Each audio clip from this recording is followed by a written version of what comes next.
Conversa vai, conversa vem. Estamos aqui mais uma vez na nossa calçada. E mais uma vez quero agradecer aos nossos apoiadores, a Adriana Calisto, a Clínica Dr. Fabiano Alves, o Espaço Isaac Magalhães, a Nossa Ótica, o Centro Educacional Jean Piaget, Val Palmeira Lanches e MM Folheados. Muito obrigado a todos. Hoje recebemos uma pessoa conhecida aqui na nossa cidade, que além de ser meu xará, gosta tanto de café quanto eu, acredito, né? Sinta-se à vontade, amigo. Inclusive ele é professor, entende bastante de educação. Ele é daqui de nós, é o professor Isaac. Isaac Araújo, seja bem-vindo à nossa calçada, Isaac. Meu xará Isaac Silva, né? Dois Isaac aqui, eu acho que é inédito e eu acho que vai demorar um tempinho para essa calçada botar dois Isaac aqui de novo, né?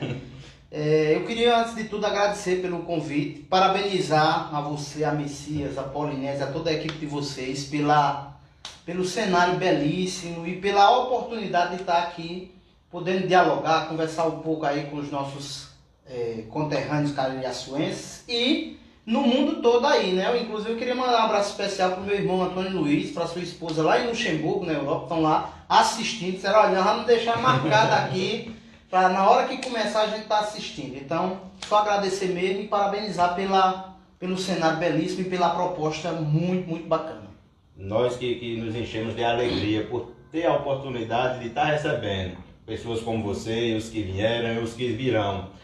Eu me sinto realizado, Isaac, em estar hoje apresentando o Conversa na Calçada, estar recebendo pessoas que têm o que apresentar, têm o que nos ensinar. Que além de um bate-papo, aqui a gente ensina, aqui a gente aprende. Nós que ficamos gratos pela presença. Isaac, mas vamos começar aqui a nossa conversa. Como diz Paulo Ricardo, vez por outra pode sair até uma fofoca, que na calçada sai uma fofoca, né? Grande abraço, Paulo Ricardo. Grande abraço, Ricardo. Mas fala um pouquinho sobre você, sobre o seu trabalho. Pronto, eu costumo dizer, ultimamente a gente tem tido uma dificuldade, Isaac, em verbalizar, em apresentar o que a gente é, o que a gente lê, o que a gente produz, sabe? Porque para algumas pessoas se encabulam com isso e aí essas pessoas, elas não entendem que o crescimento do outro, a busca do outro por conhecimento, e aqui deixar bem claro, a busca por conhecimento não necessariamente só dentro dos espaços acadêmicos, não. Porque eu sempre tenho dito, eu olho para essa ideia, por exemplo, e eu gosto muito de citar o nosso patrono da educação, Paulo Freire, que escreveu esse livro belíssimo, Pedagogia da Autonomia, Saberes Necessários à Prática Educativa, que dizia que o saber, não existe saber mais nem saber menos, existem saberes diferentes. E eu digo isso, eu utilizo muito o exemplo do meu amigo, seu Dedé Pilice, lá do Oi d'Água Grande, que me ajudou muito, muito mesmo, e ajuda aquela comunidade, né? Foi responsável por doar o terreno onde foi construída a escola, e ele dizia, mas meu filho não tem leitura. E aí eu disse isso para ele uma vez, eu digo, o senhor nos ensina tanto, e não precisa o senhor ter ido a uma escola. Então existem os saberes diferentes, e hoje, por exemplo, discutir esses saberes para algumas pessoas é um pouco complicado, né? Eu diria no mínimo complicado. Mas eu sou caririaçuense, eu sou formado em História pela Universidade Regional do Cariri. Eu nunca me contento com uma formação, eu sempre estou buscando, não necessariamente para ostentar títulos, mas também para ostentar, viu? Eu fico muito feliz, por exemplo, quando eu vejo que o mestre Edílio passou no mestrado, que o mestre Célio concluiu um mestrado e está buscando um doutorado, que o mestre Danilo Nascimento passou num doutorado agora, que o mestre Antônio Messias, que está aqui na produção, passou num doutorado também. A gente tem que dizer isso também, porque fica, né, para a gente se encabular, não pode, tem que falar sobre isso, tem que dizer, isso é muito importante, isso é bacana. Então, minha formação inicial na Universidade Regional do Cariri, depois eu busquei uma formação na minha área mesmo, que é a especialização em metodologia do ensino de História e Geografia pela Faculdade de Juazeiro do Norte, a Unijuazeiro hoje, né?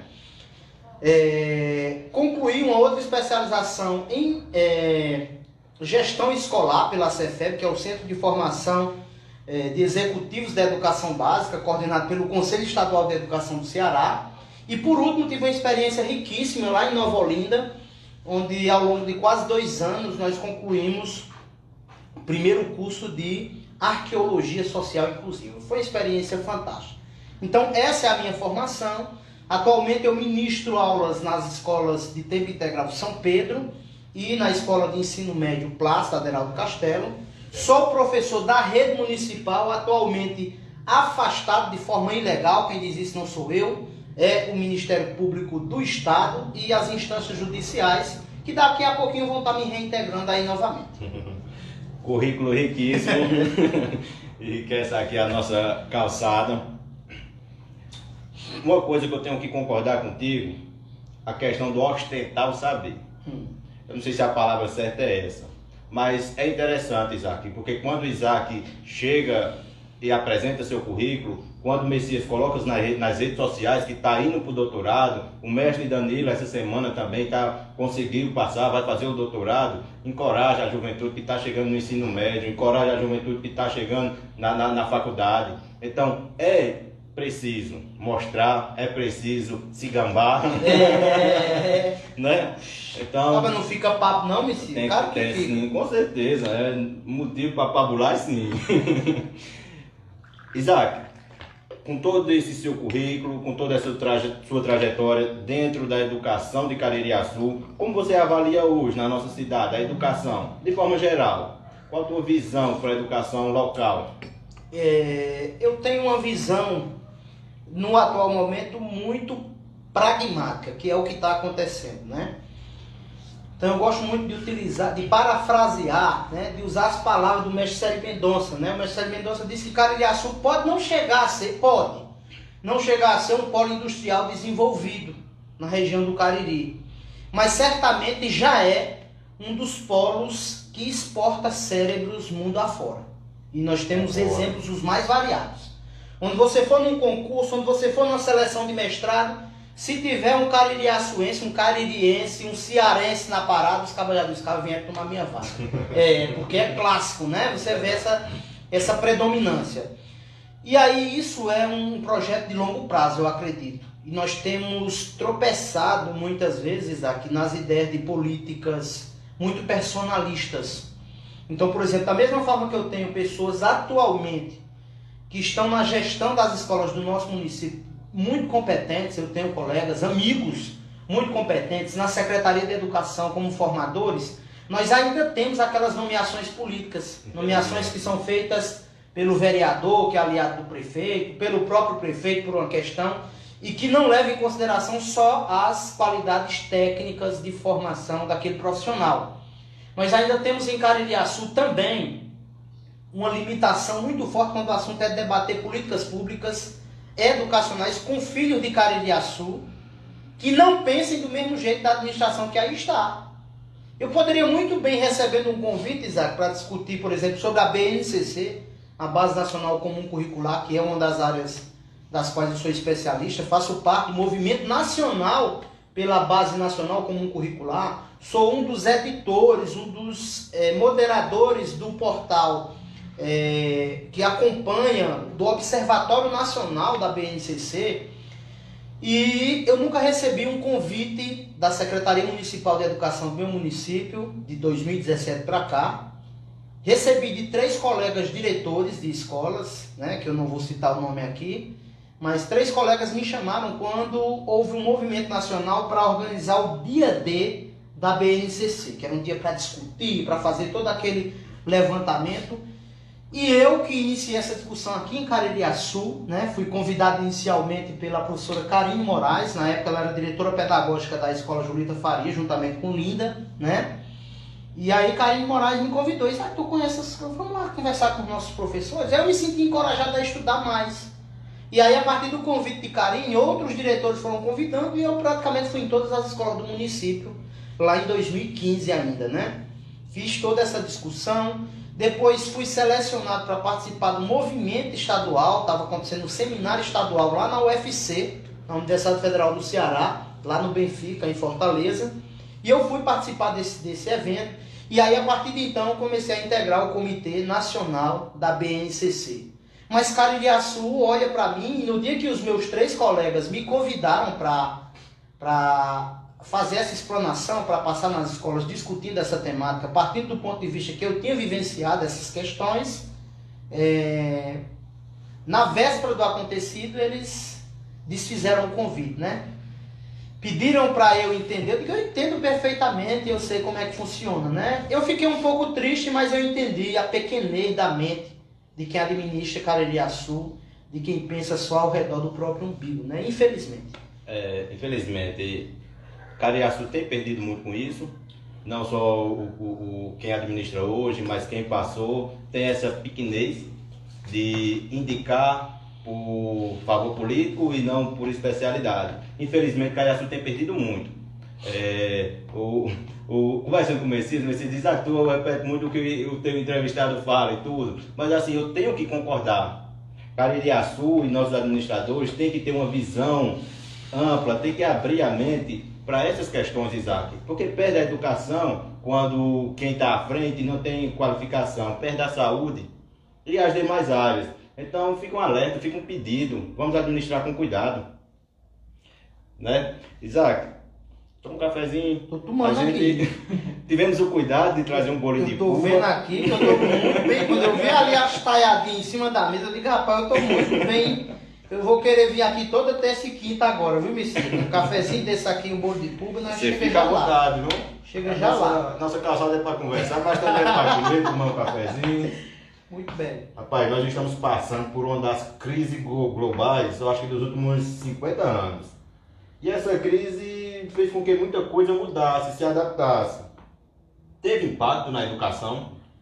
Então, Isaac, nós agora vamos entrar numa das searas mais sensíveis. É uma das temáticas mais sensíveis quando o assunto é discutir o impacto que essa crise global causou e causa, né, porque está em andamento, na educação. Eu vou falar do ponto de vista de quem discutiu em grupos de professores das escolas, em grupos de formadores, né? Eu faço parte de uma consultoria que acompanha como os municípios têm ministrado as suas formações, e aí vem acompanhando 4 municípios atualmente.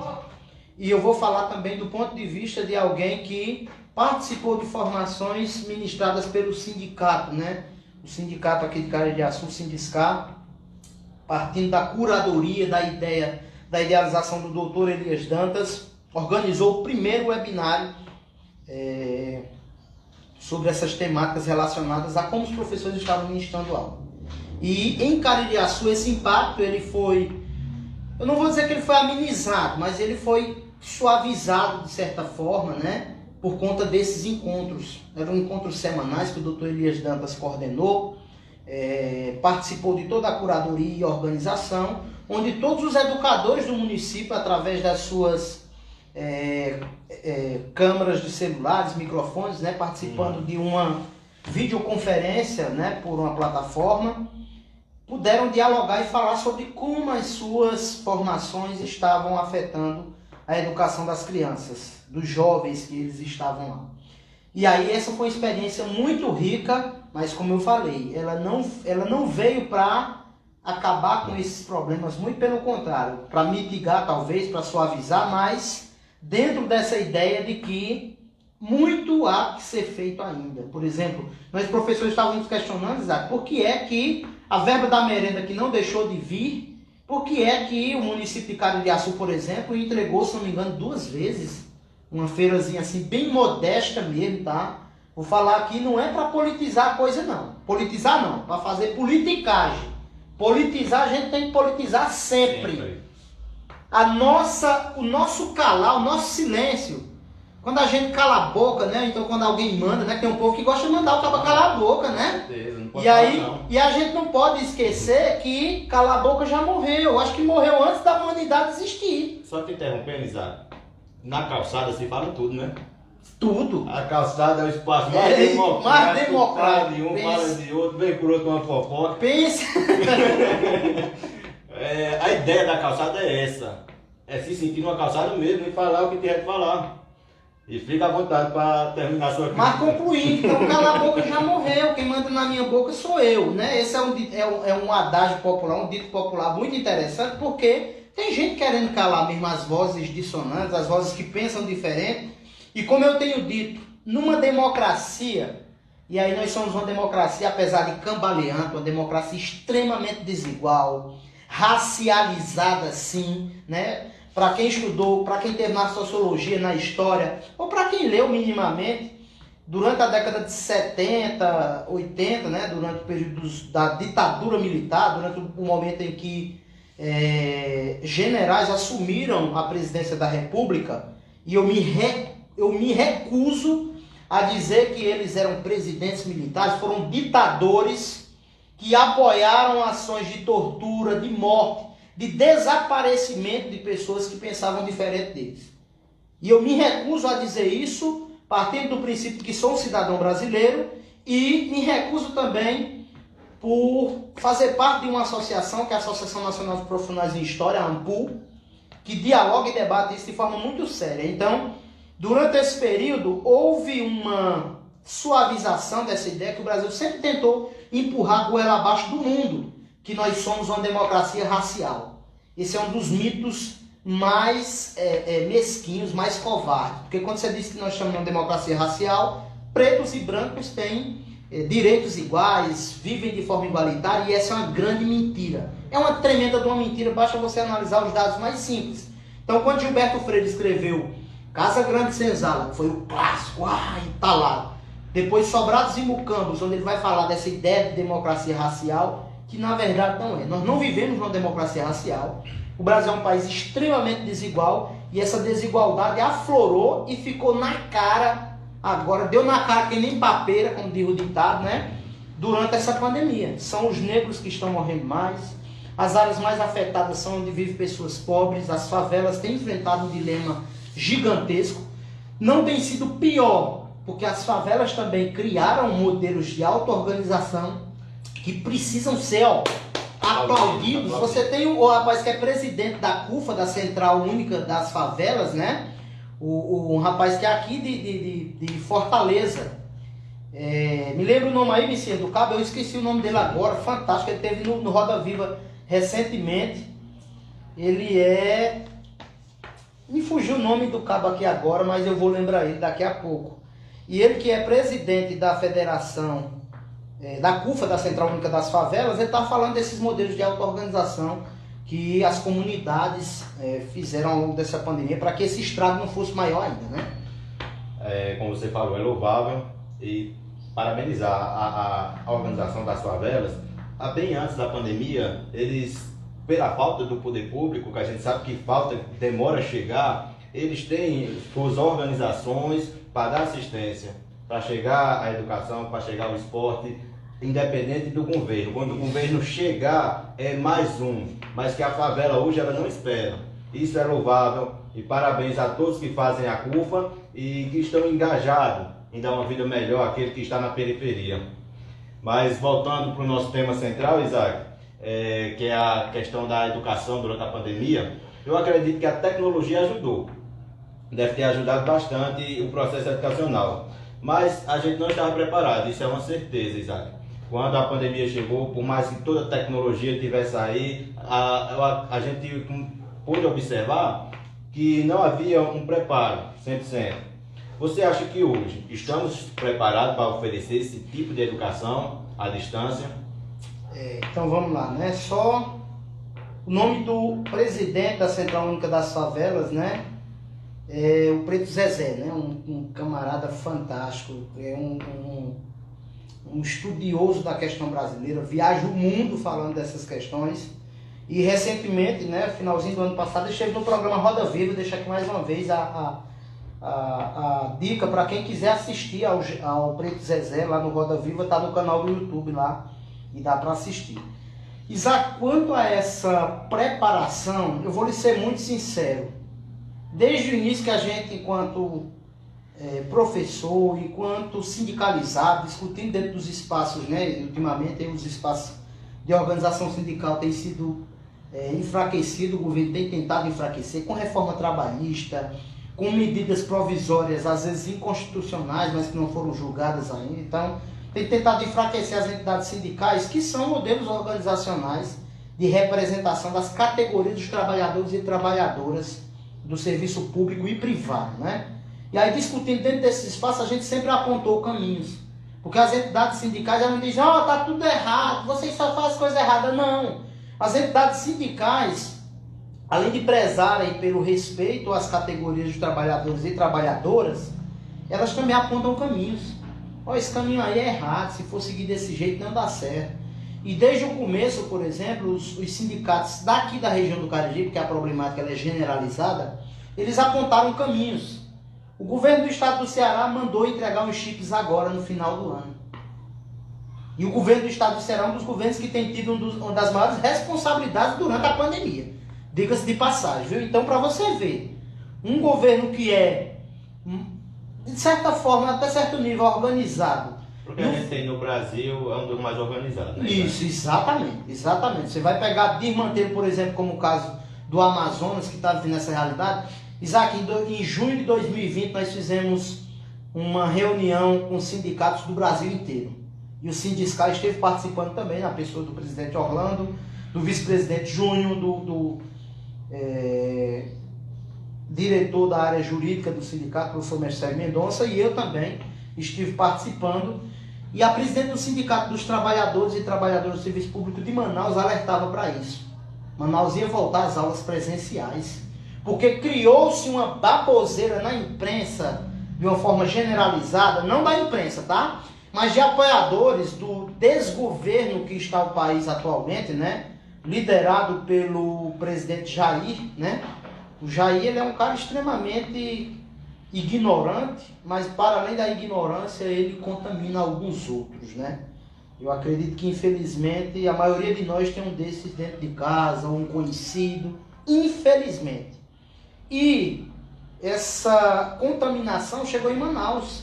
A ideia de que Manaus tinha atingido a imunidade de rebanho em junho de 2020. Olha o desmantelo que está acontecendo em Manaus hoje.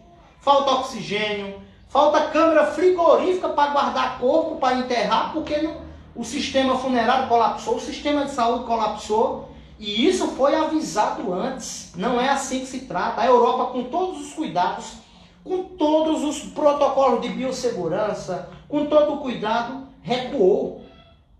Eu acompanho pessoas que estão na Europa, eu dialogo com essas pessoas. Outro dia eu conversava com um amigo, Rangel, aqui de Caririaçu, né? Ele mora na Holanda, né? Inclusive está concluindo um doutorado lá na área de biologia, né?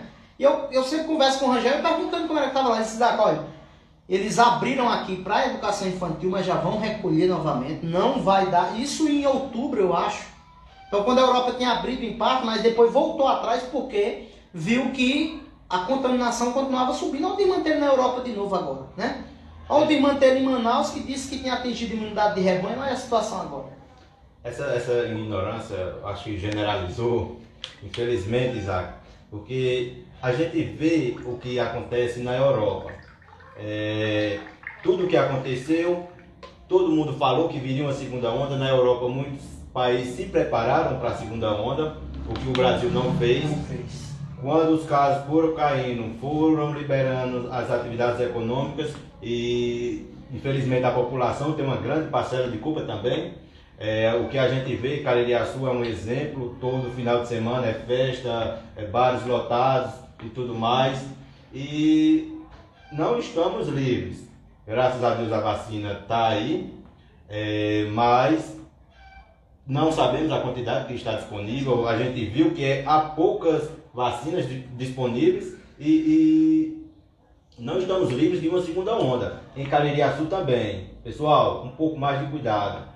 O vírus está aí e o vírus mata. E o Brasil como um todo, né? Eu falei de Caririaçu, mas o Brasil como um todo. Isaac, vamos fugir um pouquinho aqui da pauta? Estão dizendo por aí, rapaz, que... Como é que eu posso lhe dizer?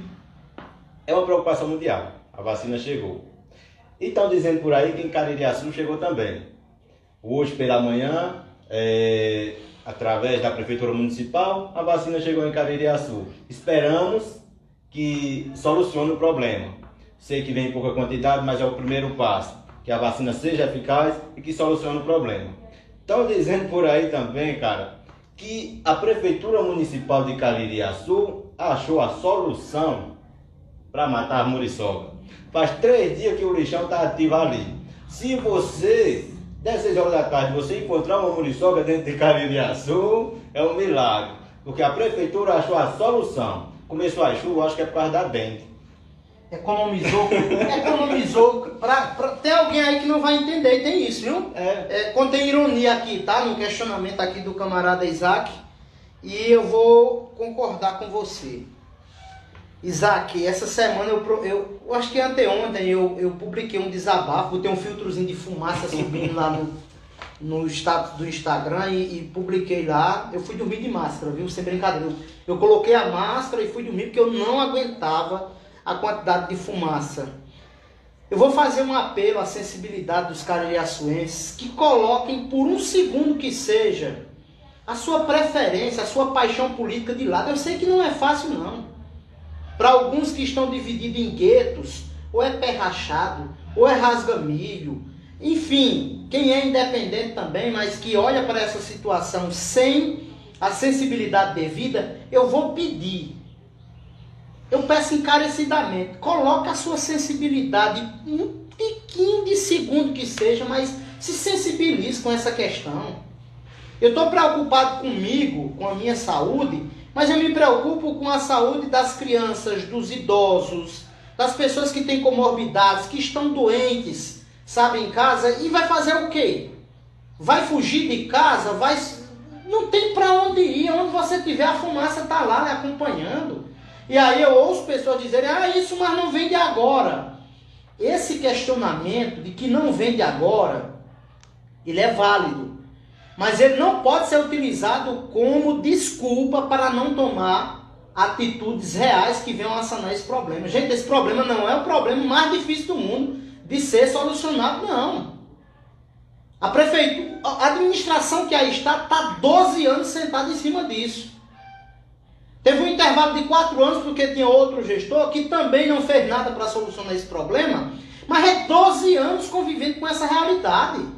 E será que os caririaçuenses, vocês que têm filho, eu estou preocupado agora, Isaac, principalmente com as doenças, né? Tem uma pesquisa de um camarada da UFCA, da Faculdade de Medicina, sobre aquela comunidade que fica em cima do lixão ali, do Juazeiro, né? A Palmeirinha. A quantidade de pessoas que adoeceram, doenças das vias respiratórias, por conta daquele lixão ali, sabe? Quase 40% da comunidade ou tem algum problema, ou tem alguém na família que tem um problema. Não é brincadeira não, Isaac. E Caririaçu está no mesmo caminho, Isaac.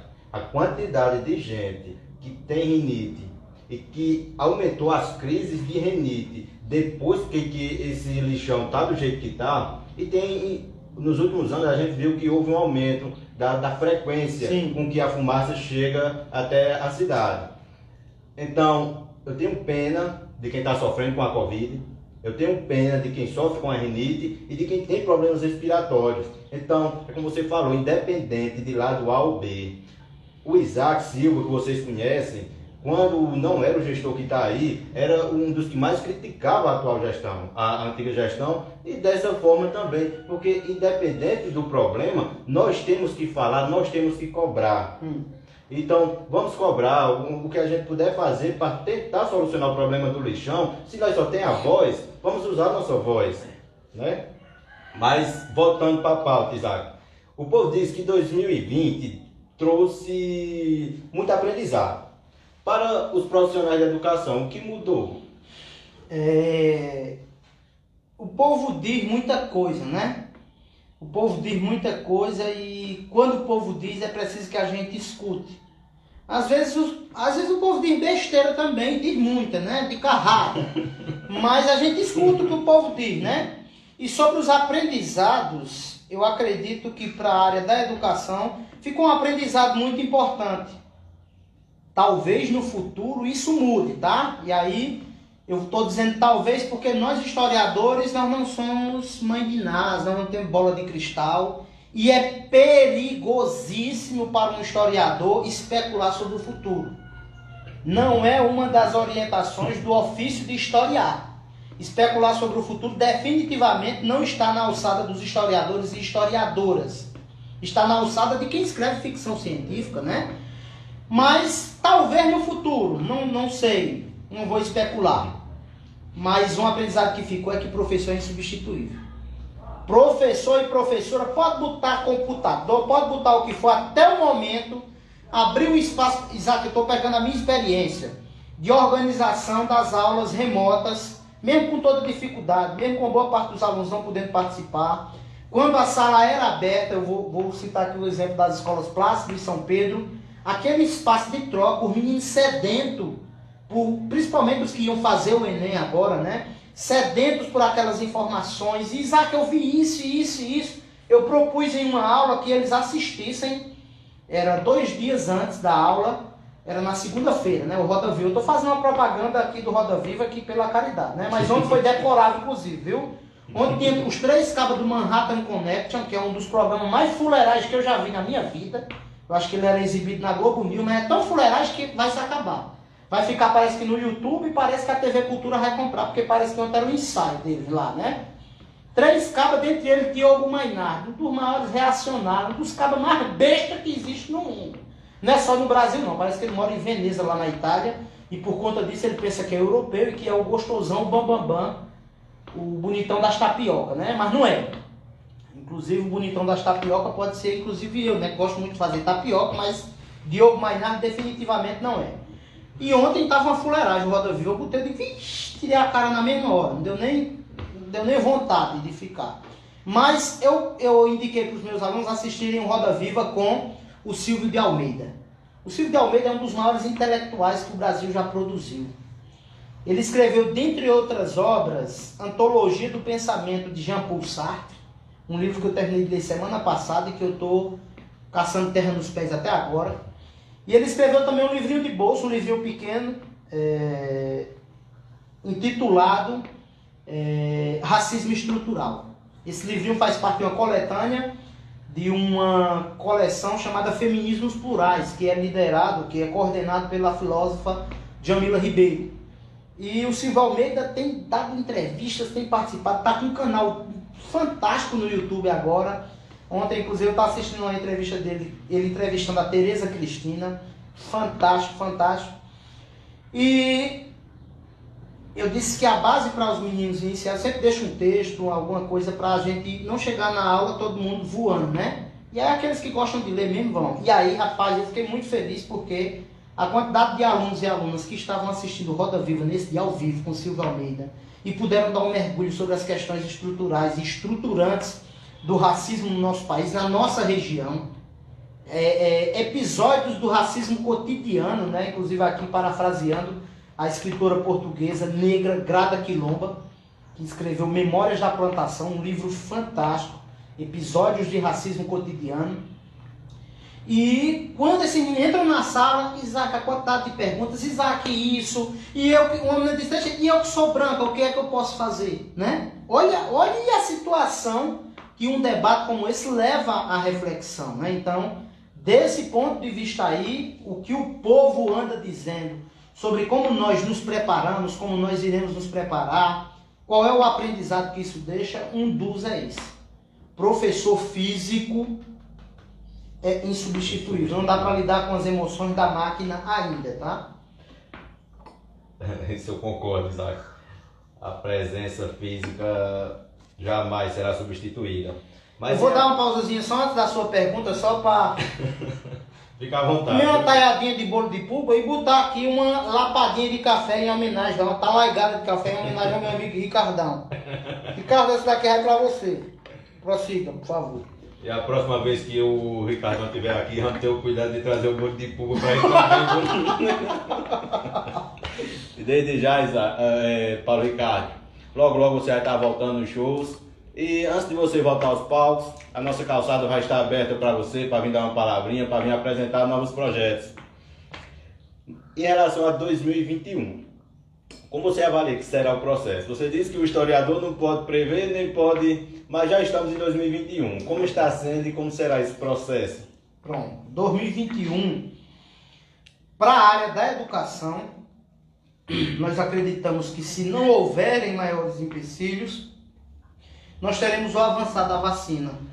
E aí talvez, a partir do meio do ano a gente tenha, talvez antes, a gente tenha as aulas pelo menos híbridas, né? Um pedaço na escola, outro pedaço em casa, voltando. Isso vai amenizar muito os problemas, porque você pare para analisar os dados consolidados de 2020, Isaac, do tanto de gente que desistiu, do tanto de menino que está aí com a vida destiorada, porque não tem, sabe, perspectiva de futuro, e em determinado momento queria viajar, mas não pode viajar, porque vai viajar para onde se estava tudo parado, né? E aí para 2021, a organização do município eu ainda não sei, né? Porque apesar de ser servidor do município, sou professor concursado desse município de Caririaçu, que me pariu e que eu vivo nele até hoje, tá? Com mais de 3 décadas de existência já. E eu não sei ainda como está a organização a nível de município de Caririaçu, inclusive tem alguns ofícios encaminhados aí de entidades sindicais buscando essa resposta, né? Mas a nível de estado nós estamos saindo de férias agora de 2020, viu? Ontem iniciou oficialmente as férias dos professores da rede estadual, que não são bem férias, né? São 15 dias de recesso. Um descanso. Que pode ser solicitada a nossa presença. E para minha surpresa, não, que eu não estou surpreso.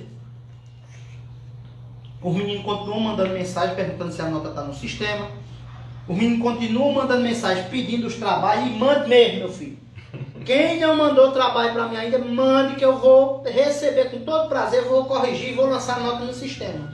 Você não vai ser reprovado se você entrar em contato comigo. Pode ter certeza disso. E nem se não entrar, porque se não entrar, eu digo, deixa esse menino aí na fila, quando for no ano que vem, ele faz os trabalhos desse ano e do outro, devagarzinho, a gente vai resolvendo. Então, não haverá problema para mim, professor Isaac, nesse sentido. Mas, asseguro a você que, tão desafiador quanto 2020, inicia 2021.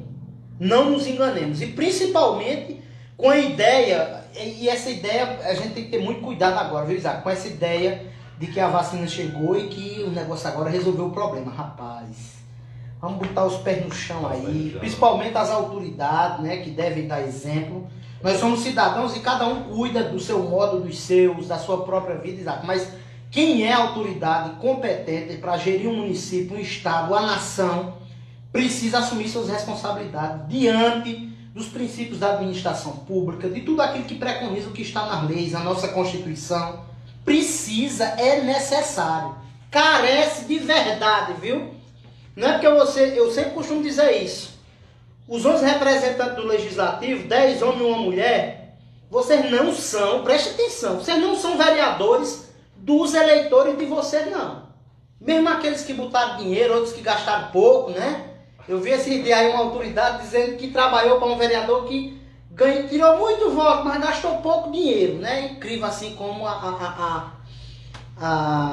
essa visão patrimonial, ela está extremamente arraigada, está entranhada dentro das veias do negócio e nós temos que mudar isso. Quem tenta fazer uma política do jeito que é para ser, é quem é visto como esquisito.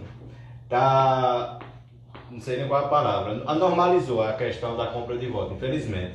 Mas deixa para outra ocasião nós falar sobre isso, né, Isaac? Prossigamos. Isaac, nós vamos chegando ao fim aqui da nossa entrevista, da nossa conversa. Mas antes de terminar, você é exemplo dentro da nossa cidade, muito conhecido na área da educação. E hoje, o que você diria? Qual o conselho para quem quer entrar na área da educação? Eu acredito que você tem autoridade para mandar uma mensagem para aqueles que querem entrar nessa área. Eu vou fazer o apelo aos profissionais que já estão, para que a gente continue sensibilizando, continue mobilizado, acreditando na educação. Eu acho que não tem exemplo maior do que esse que a gente está enfrentando agora, Isaac. Por exemplo, o negacionismo da ciência, das vacinas.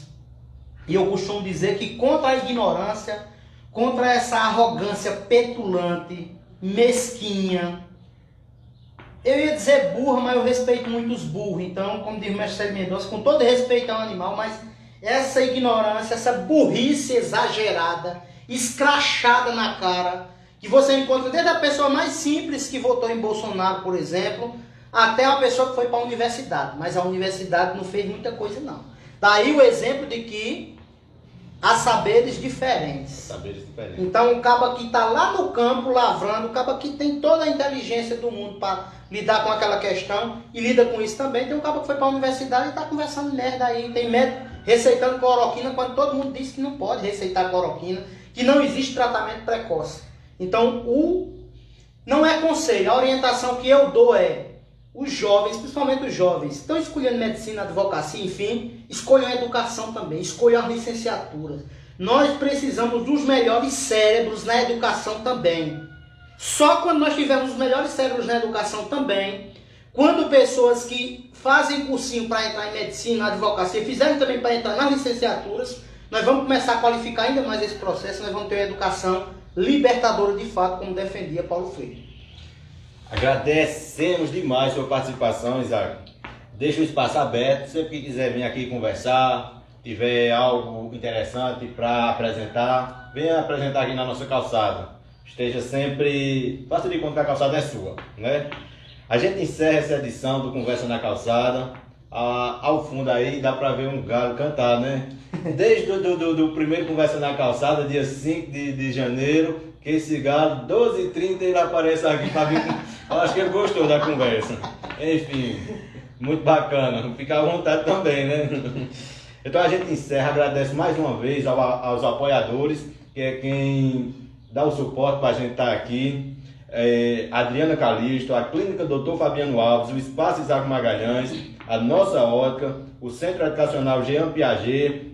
Aproveito para dar um abraço a toda a Brejo Santo e a todo o pessoal do Centro Jean Piaget, a Val Palmeiras Lanches e a MM Folheados, Caririaçu. Agradeço a todos vocês. A gente tem tido uma audiência muito bacana nas ruas, a recepção tem sido muito legal, sabe? Tem sido prazeroso fazer o Conversa na Calçada. Então eu mando um abraço a toda Caririaçu e muito obrigado pela audiência. E na próxima quinta a gente recebe o super desenrolado, carismático, gente boa. Não é daqui, mas nós já adotamos, o Dr. Fabiano. O Dr. Fabiano vem falar sobre os aspectos da pandemia, dos cuidados que ainda precisamos ter, vem falar em relação à vacina, a questão da eficácia e tudo. Enfim, na próxima quinta-feira, 12h30, temos mais um encontro marcado aqui na nossa calçada. Então até lá, pessoal. Grande abraço.